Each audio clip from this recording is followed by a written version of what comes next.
So finally, we reach the endocrine system, which is the last one that we're gonna do this semester.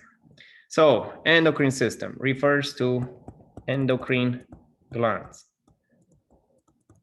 Glands. Now, these endocrine glands, what they do, they store or they produce hormones. Now, what is a hormone? A hormone is basically a chemical signal. Chemical means what? It could be any of the chemicals made up of elements, or it can also be protein. So it can be a chemical made out of chemical compound, or they can be proteins. For example, insulin. Insulin, it's a protein. So hormones are chemical signals. They are produced in the endocrine glands. Now, why do we produce hormones? Why don't we just use a bunch of other signals? We do it because hormones are very, very stable chemicals. They are very stable. Why it's important to be stable? Because we transport them from the site where it's produced to the target, from production site to the target. So if you produce it here and you need to take it somewhere further right here to another gland, basically this hormone has to be stable. Why? Because it travels in the blood. And if it travels in the blood, it has to be stable, because in the blood, there is all kinds of different conditions, or they are exposed to all kinds of different conditions. Also, hormones are able or capable to act at distant site or next to the site where they are produced also.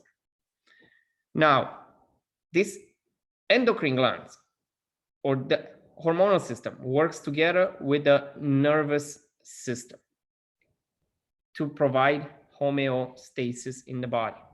So as I mentioned before, hormones are produced in the endocrine glands. These glands are all over the body, and they are the tissue is called endocrine tissue. Oops, right here. So you could see here the endocrine system. So let's go over the endocrine glands actually. Right here in the brain, not the head, in the skull, you have this little part right here towards the anterior, which is this part right here. This is the pituitary gland. Right above the pituitary gland, you have this one right here, which is the hypothalamus.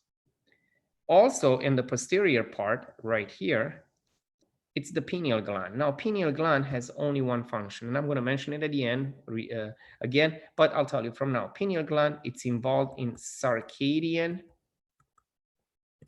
rhythm.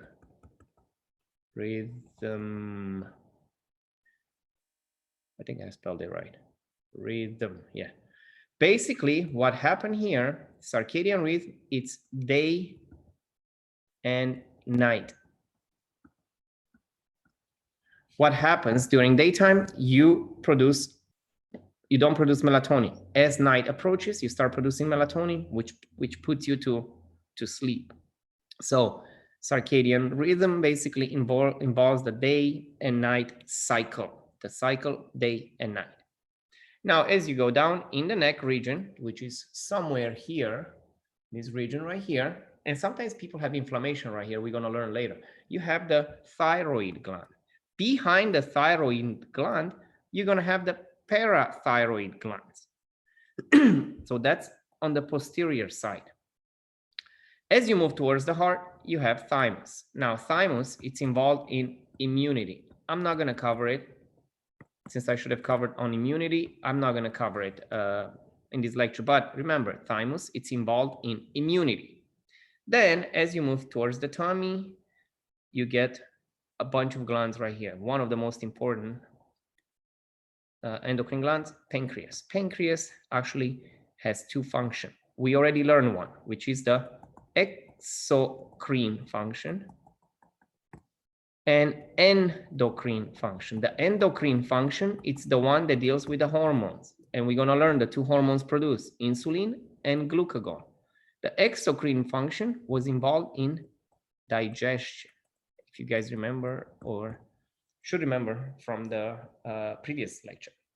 So exocrine gland, it's so basically the exocrine part or the exocrine function of the pancreas, it's to produce digestive enzyme, is to produce the digestive enzymes. As you move to the kidneys, you have the adrenal glands. Now, since they are next to the kidneys, actually, these adrenal glands are involved in a couple of things. We're going to see them when we get to that part, but one of the most important is basically water retention, blood pressure. That's what is one of their functions. As you move, if you're a female in this region somewhere, also, you would have the ovaries. Ovaries are very important. Why? Because they produce two hormones. Which hormones? If you're a female, you produce estrogen and progesterone, and males, actually, it's the testes right there, which produce the male hormone, which is the testosterone. So remember, this is kind of like a mini review, I guess, what hormones are produced in the, or the hormones produced in the human body for the next exam. So testosterone, it's produced in the testes. As I mentioned earlier, as I showed you right here, basically the hormone, it's produced in this cell right here. So let's put endocrine here. This is the site, endocrine gland. That's where it's right here. And this is the target. And it travels by the means of blood. So basically what I show you right here, you see, this is a cell. You see these vesicles. Basically inside the cell is this hormone that is produced. This hormone is released. It moves into the blood, travels by the blood, and it goes to the target cell. Example, let's assume that here we have, let me see what hormone. Let me see what hormone. Let's talk about insulin. So let's assume that this is insulin. Now, insulin is produced in the pancreas. Insulin, it's produced in here. Now, what is the function of insulin? We're going to learn later, but the function of insulin is basically to reduce blood sugar levels. So remember this one. People, they are diabetic, they cannot reduce the blood sugar levels. How do they reduce the blood sugar level insulin? Basically, insulin goes in the blood, this insulin goes to the cell, let's assume to the cell right here, and it attaches to the cell right here. And it tells the cell, hey, take up the sugar, take it in. From where? From the blood. And sugar is going to be transferred from the blood into the cell. So this insulin travels in the blood everywhere throughout the body because each cell in the body requires sugar. Without sugar, cells cannot survive because sugar is the one that provides the actual ATP or the energy. So if you notice, insulin produced here, and it goes everywhere throughout the body to absorb, basically to tell the cell to absorb glucose. Now, what are the advantages of using chemical hormones versus electrical signals? Now, all of you probably know what electrical signals, it's basically the action potential. It's triggered, electrical signals are triggered by the action potential, which is used by nerves. Now, what is the advantage of using chemical versus this very fast electrical signal? We all know action potential, it's very fast, it's transmitting super, super fast. Chemical hormones, they don't really act that fast. It might take a little bit longer.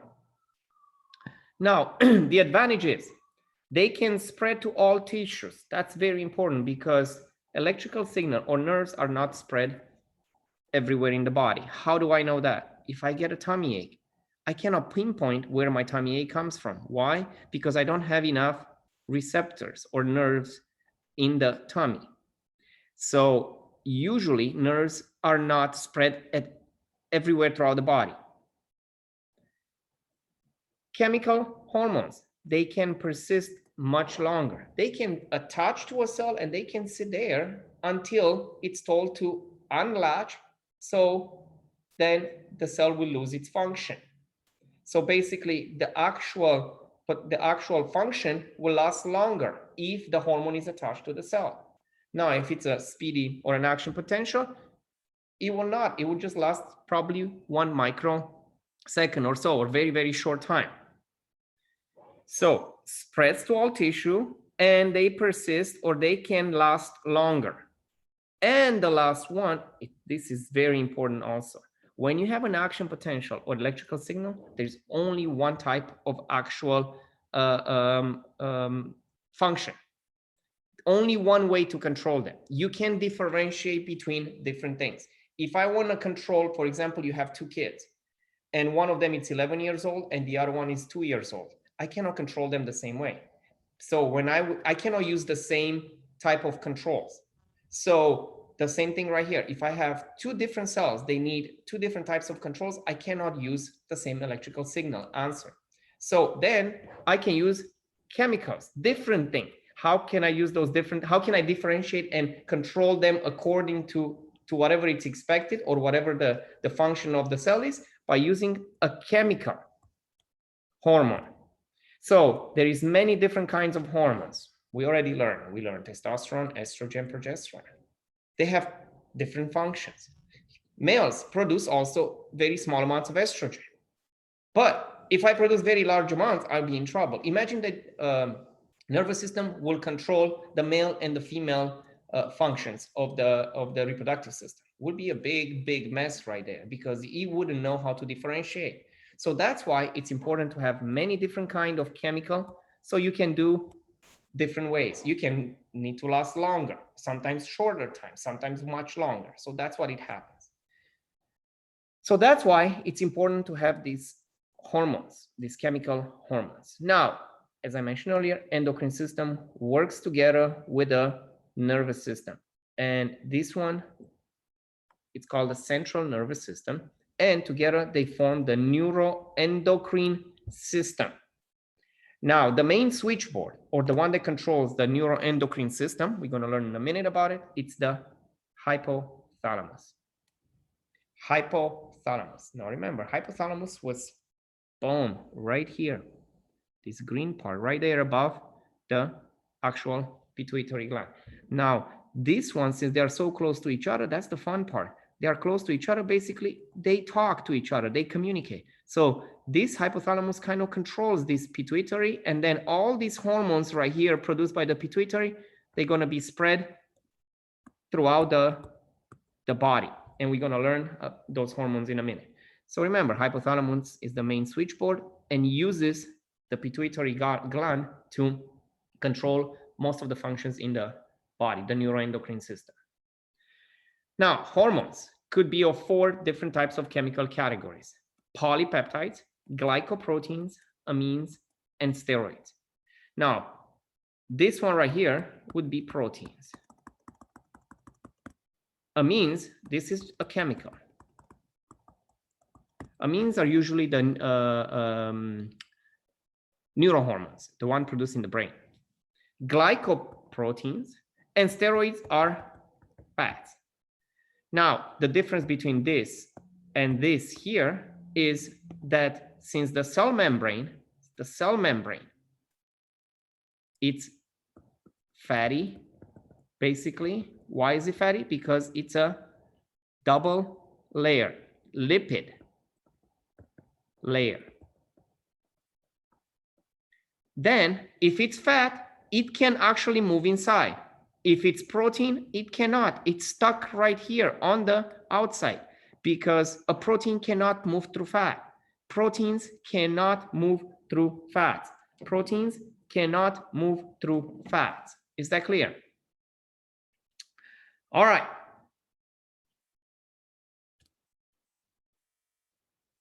As I mentioned earlier, how do hormones communicate?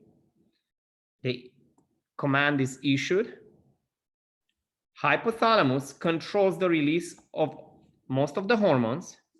Then, once the issues the command, you have to transport the hormone once it's produced. The cell will produce the hormone, then the hormone is transported by the means of bloodstream. Once bloodstream, travels everywhere throughout the body, and it somehow reaches the target. Now the hormone binds to a receptor. Receptor means something like this, guys. A receptor, it's something that is waiting to receive. That's what a receptor means. So proteins, the hormones that are proteins, cannot pass through, so then they bind to receptors, they are called, the one that receives. So this hormone binds right there on the cells, and then a cascading of chemical reaction takes place through second messengers, because it cannot move directly inside to tell the cell what to do. It cascades a bunch of chemical reaction, which are called second messengers, and then those second messenger controls the functions inside the cell. If it's a fatty cells, it's not a problem, because it's a fatty hormone, not a fatty cell. If it's a fatty hormone, a steroid, that one can easily pass, and it goes and it moves even through the nucleus, and it binds directly to the DNA. So this is pretty easy if it's a steroid. This is a protein right here. Then what's going to happen? Once they get in there, if it's steroid acts directly on the DNA, a protein goes through the second messengers, and then they have the final effect, which leads to the actual controlling the function of that cell. So steroid hormones, as I mentioned, are lipid soluble. So basically, they are produced from cholesterol. So that's why it's important to have or to eat a lot of cholesterol in our body, or to take in a lot of cholesterol. By the way, our body takes only as much as it needs, even from diet. That's why if you eat foods that are high in cholesterol, your body takes only as much as it needs. The rest, you just poop it out. Your body produces enough cholesterol if you don't ingest cholesterol to continue with its function. What is going to produce cholesterol from? From other fats. Like what fats? And that's the main problem from diet that people have when they have high cholesterol. It's the saturated fatty acids. Saturated fatty acids are absorbed. The cells produce or use those saturated fatty acids to produce energy, long-term storage, or produce cholesterol from it. Also, from cholesterol, it's important because from that cholesterol, we need to produce other stuff. Like what? Like bile, the one that we talked last time, for digestive system, and also vitamin D. Vitamin D is produced from cholesterol. Now, these steroid hormones pass easily through the lipid bilayer, which makes up the plasma membrane, and they go boom, boom, boom, and they move directly to bind to the DNA. Check out here. This one passes through and it binds directly to the DNA. Once it binds to the DNA, it tells the DNA, hey, start producing what? mRNA. mRNA travels out and it goes to the ribosomes, where what's going to happen? Produces or it synthesizes the protein or the product that it's the cell supposed to produce. In our case here, let's assume that it is insulin, if you get the message to produce it. So here, you see how the steroid hormone, boom, binds to it, produces the mRNA, mRNA squeezes out, goes for the ribosomes right here, and then the protein is produced. Now, an example of these steroid hormones are growth hormone, GH. Growth hormone, it's one of them. Testosterone. These ones are actually steroid hormones. Now, that's why bodybuilders, and that's why growth hormones are bad for us. The synthetic growth hormone that athletes take, because they have the ability to bind directly to the DNA, and then they keep producing. In our case, when you get growth hormone, what do you try to gain? Muscles. Same thing with testosterone, muscles. I think I spelled them right. So you produce the muscles right there. But the problem is what? Since this is synthetic steroid, it's not exactly like the growth hormone. So then it's going to linger in the bloodstream. Once it lingers in the bloodstream, it's going to move around. Now, it's a steroid, which is fat. Fats, what do? They start sticking to the blood vessels. Once they start sticking to the blood vessels, you start getting what? Clogging. That's why when you abuse, or athletes that abuse the anabolic steroids, which are basically steroids, fatty hormones, end up with problems in their head. Why? Because they start blocking certain blood vessels, start getting clogged, and then not enough oxygen goes to the brain. Same thing, you hear the athletes that abuse their penis actually shrinks or it gets very small. Why? Because there's the blood vessels in the penis. Remember, we learned about the penis that it's a spongy tissue with a lot of blood vessels in it. So then a lot of those blood vessels get clogged, and that's why their PP or their penis shrinks. So that's why you get strokes also, because as I mentioned earlier, you block the blood vessels that go to the brain, and all these problems. Now, another problem with anabolic steroids, it's because the liver, we learned last time, detoxifies, the body gets rid of them. Now, liver can get damaged. Now, if liver gets damaged, it's a big problem, because liver is the one that has, it's the most important gland in the body, because organ in the body, not gland, organ in the body, and takes care of a lot of functions. Also, when you use anabolic steroids, if you're a female, you end up looking like a man. Why? Because that growth hormone and the testosterone will give you male functions. Peptide hormone, or the protein hormone, as I mentioned earlier, what it does, it just basically stops, or it binds to the receptor right here. Then a cascade of reactions, which are called second messengers, send the message, and they produce the final product that it's needed. So remember, peptide hormones do not cross the membrane. They actually stop at the receptors. They bind to the receptors, and then this is the first messenger that gets the message to the receptor, and the receptors goes through a cascade of reaction which lead to the final product. This is the second messenger. Basically, this first messenger activates a bunch of reactions or a bunch of enzymes that take place right there.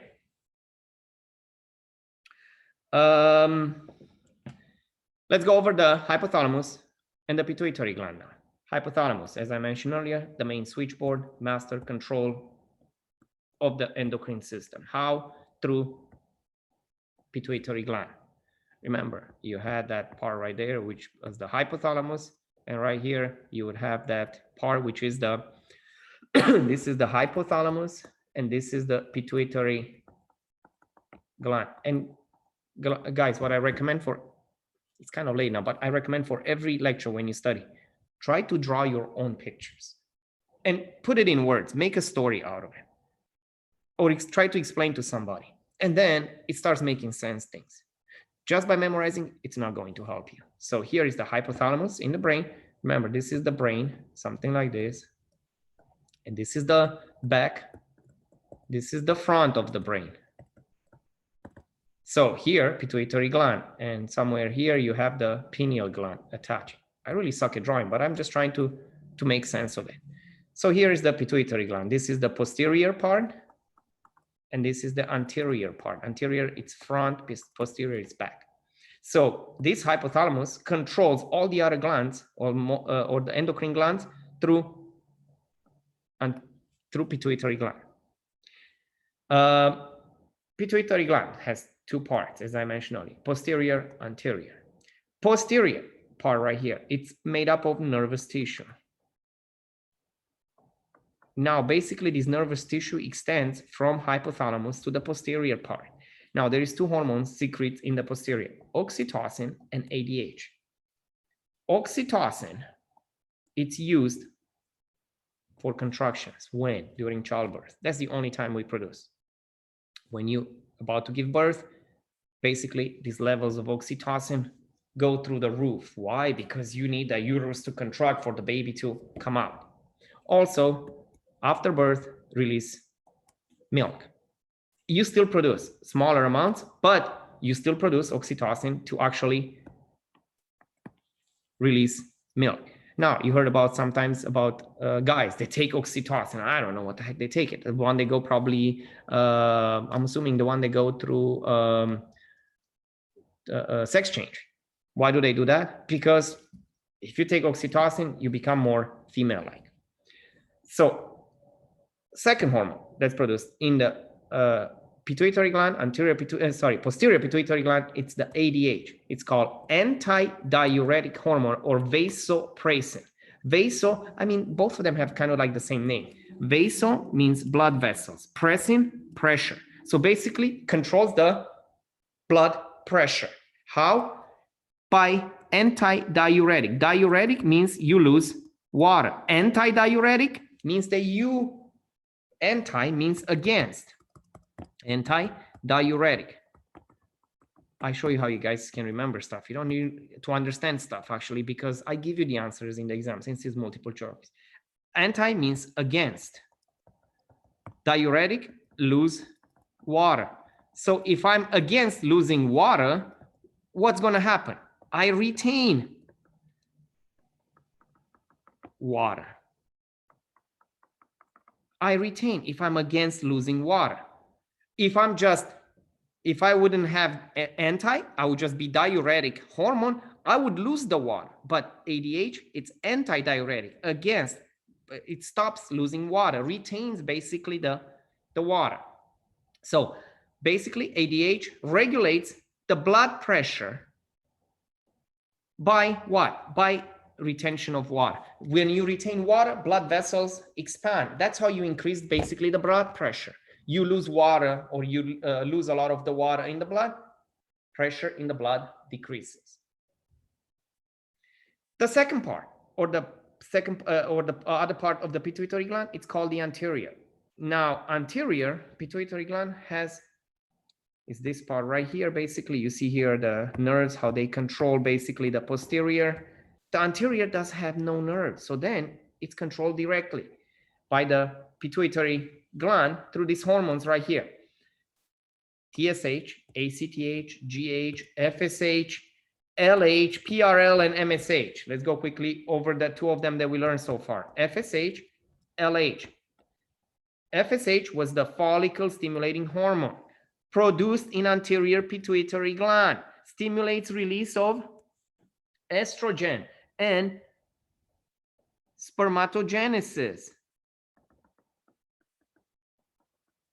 At that time, when I talked about FSH, it's follicle stimulating. Follicle, it's basically that cell that it's immature, turns into the mature cell, which is the sperm or the egg. The process spermatogenesis, oogenesis. So follicle stimulating hormones also releases estrogen. Now the second one was the luteinizing hormone. In males, luteinizing hormone involves production of testosterone. Also, luteinizing hormone helps with in females or stimulates production of progesterone. So remember, LH and FSH, you don't have to remember the name, follicle stimulating hormone. I give you those names. FSH and LH are basically involved in or deal with the reproductive system hormones, testosterone, estrogen, progesterone. Let me see. The other hormones, TSH, thyroid stimulating hormone. So basically this one stimulates thyroid gland to produce this hormone, which is thyroxine. Thyroxine is very, very important. Why? Because it controls the oxidative respiration. What is this? This is the cellular respiration. Cellular respiration. Basically, the breakdown of glucose. Breakdown of glucose. Basically, this one is the hormone that will make you look bigger, overweight, or very skinny. If you produce a lot of this thing, you're going to stimulate a lot of this breakdown. And then what do? You're going to be skinny. If you don't produce enough thyroxine, guess what you do? You're going to gain weight because you do not stimulate the actual cellular respiration or breakdown of glucose. So that glucose is going to be stored as fats. That's why people that have thyroid problems, they either gain weight, they're very skinny. And usually you notice only the one that gain weight and they say, oh, I have thyroid problem. Why? Oh, okay. Now you should know because there is a hormone there that controls that breakdown of glucose that we eat. All right. Adrenocorticotropic hormone, ACTH. It's basically adrenal, refers to adrenal gland. It produces the hormones that are in the adrenal gland. Growth hormone is the hormones basically that stimulates the muscle and bone. I talked earlier about that. This hormone is what type of hormone? Steroid hormone. Prolactin, it's one of those hormones that we're not going to talk too much about it. We're not going to dwell on it. It's the one that basically in the breast produces milk. And another hormone, it's MSH, stimulates in reptile and amphibians color change. In humans, it's pretty poorly understood. We don't really understand, but we produce very small amounts of this hormone. And I'm not going to talk about it since it's not very well understood in humans. But we do produce some of this in some of this hormone. But we know that in reptiles and amphibians, it leads to color change. So you can see here all the hormones produced in the anterior pituitary, and these are the two hormones. Now, kind of like work like an iPhone or a Samsung. Boom, take a visual picture of this, and remember, thyroid stimulating hormone, adrenal cortex or adrenal glands, ACTH, growth hormone, muscle and bones. FSH, LH, testes and ovaries, prolactin, breasts right here, mammary glands, melanocytes, basically in amphibians, oxytocin, uterine contraction and milk production, ADH, has to do with the water retention. Now, how do these hormones work? Through types of feedback. It can be negative or it can be positive. Let me give you an example of each one. Positive feedback. You're about to give birth. What do you produce? Oxytocin. Oxytocin. Now, you're going to keep producing while you give birth. You keep producing this oxytocin. Now, this is birth. Now, baby comes out. Baby is out. Now, what's going to happen? Are you going to still produce oxytocin? No, you reduce or slow down, reduce oxytocin amount. Oxytocin. So here you can see both types of feedback. At the beginning, when during birth, I need to keep producing. This is a positive feedback because I keep producing. I need that. I keep telling the pituitary gland, hey, keep produce that oxytocin because I need it during birth. Now, boom, the baby's out. What's going to happen? I need to reduce the amount of oxytocin because the baby's out. I don't want that uterus to contract my whole life from here on. So then this is called negative feedback. So I want you guys to understand these ones, negative and positive feedback, because you're going to use them in other sciences too. Positive is kind of like I keep telling you, it's good. Keep doing it. Keep doing it. Negative, it tells you, no, stop doing it because it's not good. We don't need it anymore. So that's the difference between negative feedback, positive feedback. Positive feedback, it's basically keep producing. Negative feedback, you inhibit, you don't produce anymore, or you reduce the amount. Now let's go over the glands. Pancreas, as I mentioned earlier, exocrine, endocrine function. Exocrine, digestion. Endocrine, hormones. Two important hormones, insulin, glucagon. These are the two most important. Both of them produce in the part of the pancreas that has the islets of Langerhans, they are called. Insulin basically triggers the actual formation of fatty cells or the glucose to turn into fat or glycogen storage. Basically, insulin binds to the cell and then it tells the cell to take up the glucose, take the glucose in. Glucose from outside moves inside. What's inside? This glucose can turn into starch or glycogen. If it's a human, it turns into glycogen, or animal, not only human, animals, glycogen or fat inside right there. Glucagon has exactly the opposite. When you don't have enough because you're fasting, Let's assume that it's Ramadan. Now you don't eat the whole day. Now glucagon is going to be produced. Why? Because glucagon comes and binds to this cell right here, and it tells the cell to do what? Take the glucose outside the cell into the bloodstream. Why? Because I don't have enough glucose to produce energy throughout the body. The cells do not have enough energy. So here you could see blood after a meal, blood glucose levels are high. So what do you release if they are high? Of course, you're going to release insulin. Now, you see right here, you release insulin. Do you want to release glucagon? No, I don't want. Why? Because I have plenty of glucose around. Now, this insulin, what is it going to do? It's going to tell the cells to take up the glucose. Between meals or Ramadan, you don't eat all day. The blood glucose level are very low. Now, you don't want to produce insulin because you don't have enough glucose. If you keep producing high levels of insulin, there is a problem because now you're going to actually go into coma because your body does not get enough glucose. So then what do? You produce glucagon, which tells the cells to release the stored glucose. So that's how these two hormones, glucagon, function. Antagonistic hormones. One of them takes, the other one releases. Now, diseases of the pancreas, diabetes. All of you probably heard of this disorder. There is two types, type 1, type 2. Type 1, it's the one that's called insulin dependent. About 10% of population requires insulin.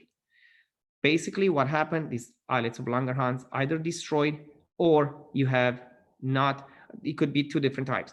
For the insulin dependent is basically these islets of Langerhans do not produce the insulin, and that's a problem because now that insulin cannot bind to the receptors on the cells, so it can tell the cells to take up the glucose. So you build up large glucose levels in the bloodstream. That's why those people, after they eat or right before they eat, they pump themselves some insulin. So they get that supplement, basically, the insulin supplement. Type 2, that's the most encountered one in population. It's the non-insulin dependent. Here, the problem is what? It's your lifestyle most of the time leads to that problem. Why? Because we either don't have enough insulin receptors in the target tissue, either when you're too fat, you kind of like push against those cells and you're not allowing the access of the insulin to those receptors. About 90% of people in the United States have type 2 diabetes, which can be controlled through diet. So remember, this is the one that you control through diet. This is insulin dependent, not type 1. Here you could see how what happens in a normal person versus a diabetic. We start low. After we eat, it goes up, the blood glucose level, and then insulin kicks in and it's going back to normal. If you're diabetic, you already start with some high levels.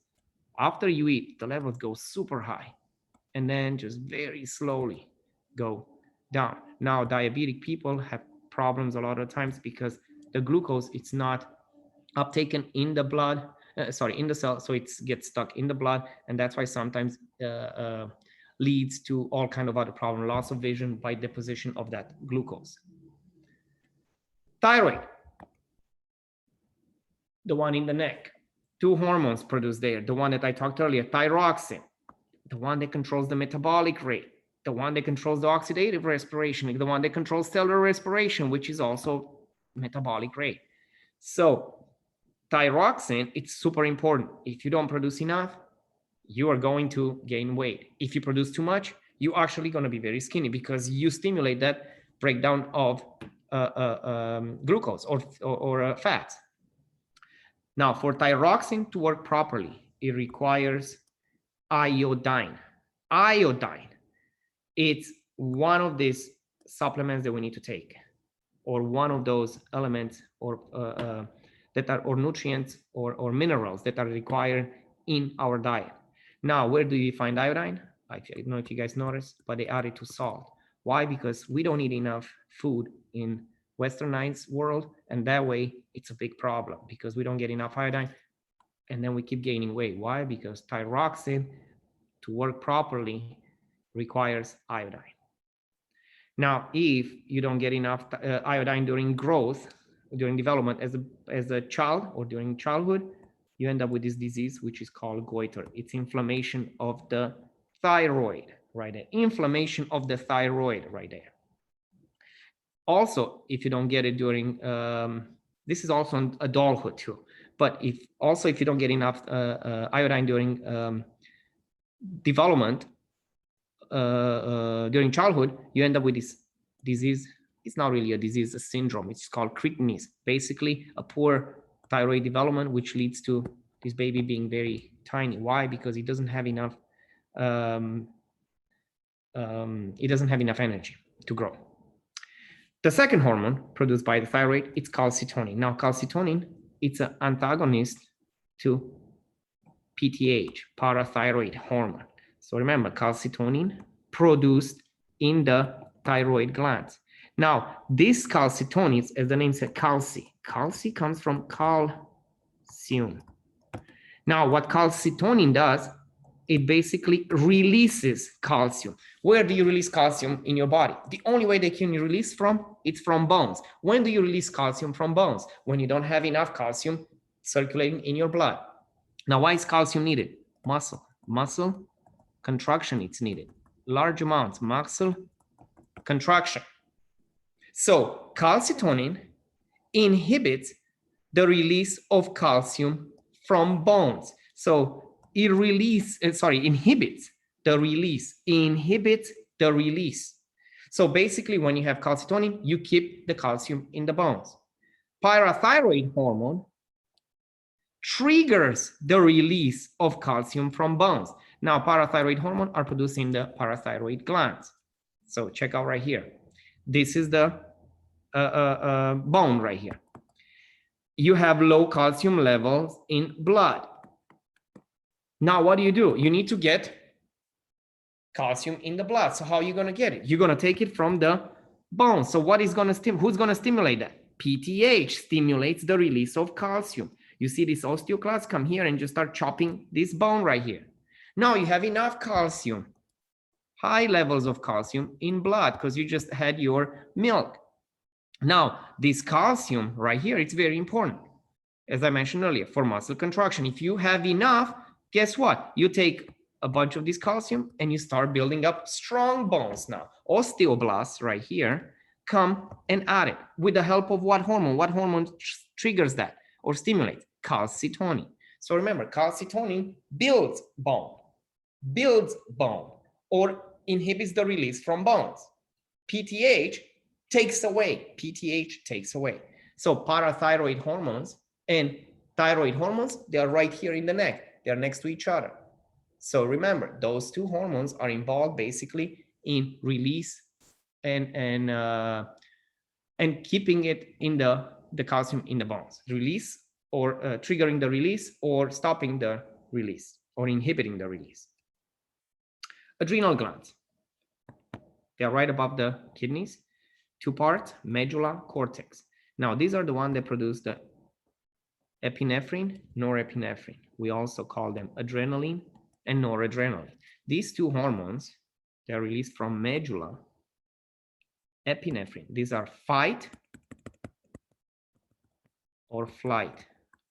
I don't know if you guys remember, fight or flight. Fight, you produce a lot of adrenaline. You want to fight everybody. So epinephrine stimulates. Norepinephrine, it's basically produced when you just chill, when you watch TV, when you don't want to do anything, when you stress.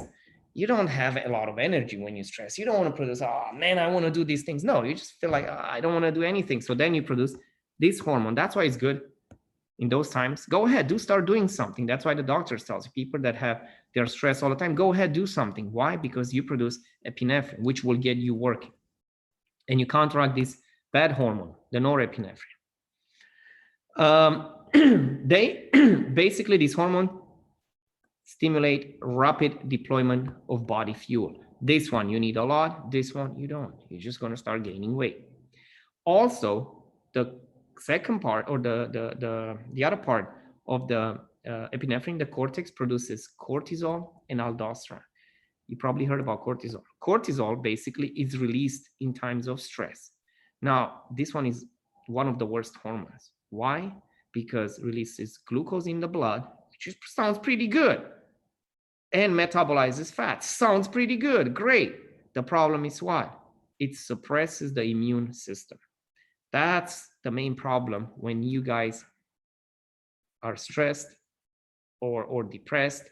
It's because you produce cortisol, and cortisol suppresses immune system, and this leads to being sick all the time. Also here, while you're depressed or you're stressed, yes, you use a lot of glucose and metabolize fats, but you eat even more and you don't exercise. And that's when you start building up even more in your body, and that's when you end up gaining weight. Now, aldosterone basically affects the water reabsorption. It works together with the ADH, the other hormone, antagonistic hormones. And the last two, pineal gland, I mentioned at the beginning, just produces melatonin. At nighttime, remember, you need that to go sleep. That's why when you go and you have jet lag, people tell you, just take some melatonin when you come back, and you help regulate those night and day cycles. If you come from Taiwan or you come from Europe back to the United States, you'll have troubles going to sleep at normal hours that you used to. Why? Because right now your circadian rhythm is all thrown off. People that work graveyard shift have their whole circadian rhythm thrown off. So that's why you can help the pineal gland by taking melatonin supplements. It is believed. I don't know if there is little proof that it helps, but it does help for some people. Everybody is different. Thymus, as I mentioned earlier, involved in the immune system, and I would have talked about it if we would have done the immune system. And